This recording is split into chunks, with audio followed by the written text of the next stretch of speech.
is a nonfiction piece I wrote.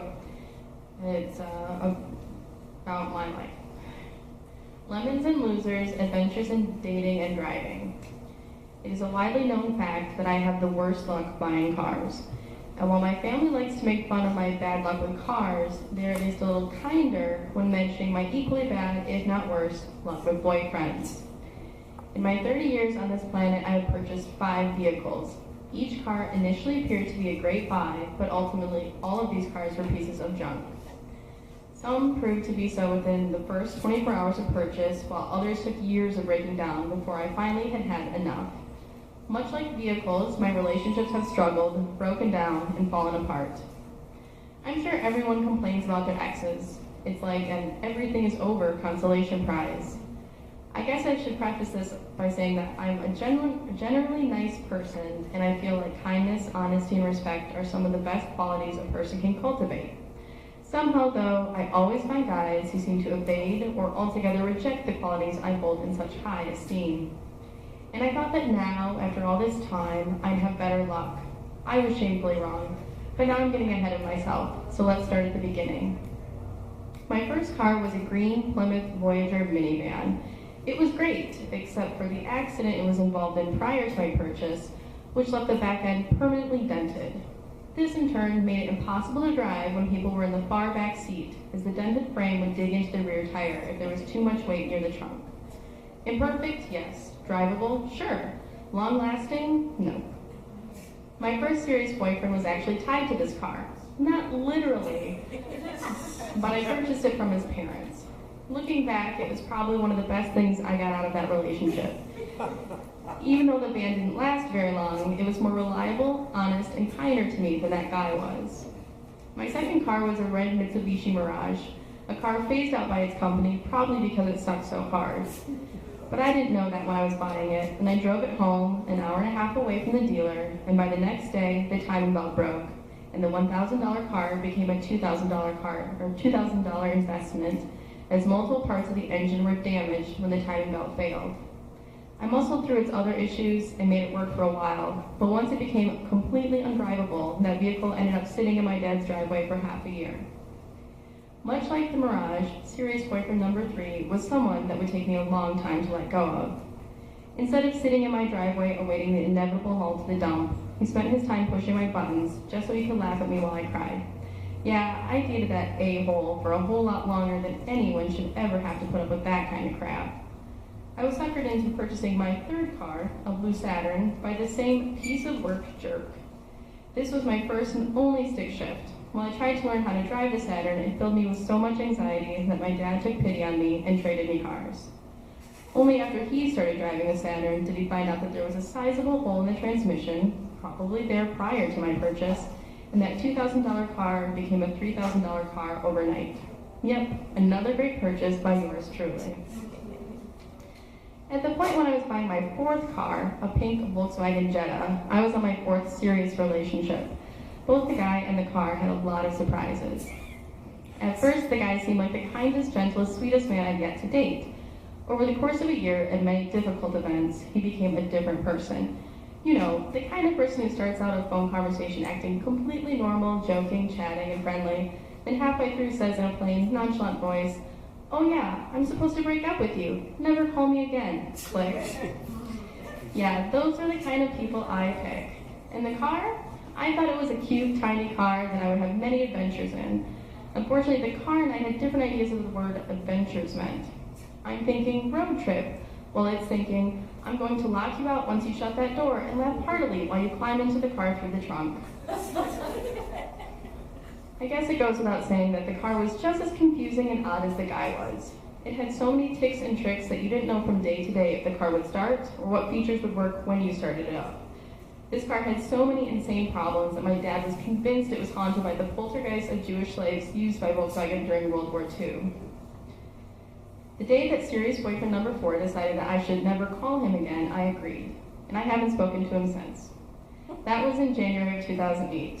At that point, I also decided that I was done with dating, I was done with jerks, I was taking a break. When I finally had enough of that stupid Jetta, I went by my lonesome and bought my current car, a Ford Focus. Maybe this vehicle was chosen symbolically so I could refocus myself and my desires and understand why I was picking jerks. Who knows? Anyways, this car is still not amazing. My dad and I replaced the alternator earlier this year, and right afterwards the cruise control stopped working. It also has a hole in the muffler, needs new tires, the fan only works in the highest setting, it shimmies and shakes once I go above 55 miles per hour, and on Wednesday, it wouldn't start. So it's now dead in my driveway. Okay, so it's not on its last legs. That can be fixed. But who knows what else will go wrong once they get around to fixing what needs to be fixed now.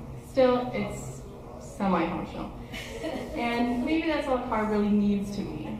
But relationships need to be more than just functional. And it's a sad testament when a crappy car is more reliable than your boyfriend. So fast forward from 2008 to now. 6 years have passed of me being single. Sometimes out of fear of the jerks I might still find, and sometimes out of complacency, choosing solitude is something that's hard to break out of. In a moment of intense loneliness or exalted hope, I decided to try again. And I found someone, a person who was thoughtful and inquisitive, who shared the same interests, who acted like I was important. Huzzah, I thought, the waiting was worth it. Here's someone awesome who thinks I'm awesome too, and we'll run away together into the sunset. I guess I should have known something was wrong when I told him about the Jetta and my dad's theory about poltergeists, and he argued that Volkswagen did not use slaves during World War II. Even after I showed him proof that Volkswagen was paying reparations to the families of individuals used in slave labor during the war, he still wanted to say that it was untrue. Okay, now it sounds like he's some sort of Nazi sympathizer, and that's not what I'm trying to do. I'm just saying that something was off. And instead of listening to that voice in my head that said, something's not right, I pushed forward like a dog running through a field of daisies, not caring if there were bees and hornets and other sharp objects hiding among those pretty flowers, waiting to impale a gentle creature such as myself. And that probably has a lot to do with the time I took away from dating. It creates a craving for affection, for love that is so great that you ignore the warnings. You wonder why he falls off the face of the earth for several days at a time. You wonder why he says you're exclusive, but is still hanging out on the dating site where you met. And you get caught in a horrible mind game where on the first date he says he loves you, but a week later says you're the one who's getting too attached.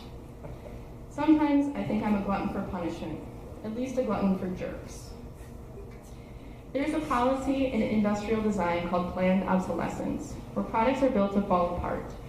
Cars are built with this unspoken intention. This policy is intended to encourage individuals to buy new products if they want something functional, instead of maintaining an old dysfunctional device. But the joke's on them, because the new product is just as faulty as the old one. It's just a temporary illusion of functionality. In my relationships, I'm perpetuating planned obsolescence. I attract these guys that seem nice at first, but typically are selfish and at times even cruel. Guys who aren't going to last, but seem like great deals at first glance.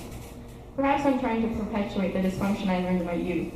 Maybe this goes back to my childhood, in a home where I felt neglected and unloved, and its familiarity I seek in others. Someone who will treat me as I remember feeling as a child. Maybe at a basic level, I feel unlovable, so I find guys who really don't know how to love another human being. Or maybe I just have really bad luck picking guys. Lemon laws exist in the U.S. to protect buyers from bad deals. This typically refers to cars, but can include other goods which, quote, repeatedly fail to meet standards of quality and performance, end quote. If only lemon laws existed for relationships. If, when you realize a guy's a dud, you could get your time, your emotions, and your pride back, all in full, no penalty. But lemon laws don't apply to projects listed as is. And maybe that's what we all just are, as is and unchangeable. While you can fix a car, even rebuild one completely, you can't fix other people. You can't make a loser into a winner, and you can't force someone to love you who doesn't even love himself. People say that I keep picking the same losers because I have a lesson to learn. Just like cars get you from point A to point B, relationships get you from one lesson to the next. It's hard not to just give up and decide that the lesson I need to learn is to be alone. And being alone isn't that bad. I did it for many years. Heck, I'm even a spinster according to most antiquated beliefs. And the number of cats I live with, along with the ridiculous number of cat sweaters I own, suggests that I will eventually die alone. But there are worse things than being alone, like being stuck with some jerk who makes you feel worthless. While a broken down car is only worth the sum of its parts, human beings have intrinsic value in just existing. All humans deserve to find happiness and love, even if a few jerks stand in their way. But instead of finding happiness and love, I keep picking the same guy with a different paint job. A guy who looks great on the outside, but has serious problems on the inside. A guy who won't get me where I want to be, but one who feels comfortable, familiar, somehow right, while very terribly wrong. Unlike when my car breaks down and I get out the tools, buy new parts, and try to fix it, I can't fix a guy. And when a relationship breaks down, all I can do is look at the parts of me that chose that person and try to fix those parts as best I can. I guess I have a few more roads to travel and maybe a few more jerks to kick to the curb before I get it right. But I'm hopeful that if there is a next time, I'll choose wisely and I won't get stuck with a lemon. Thank you.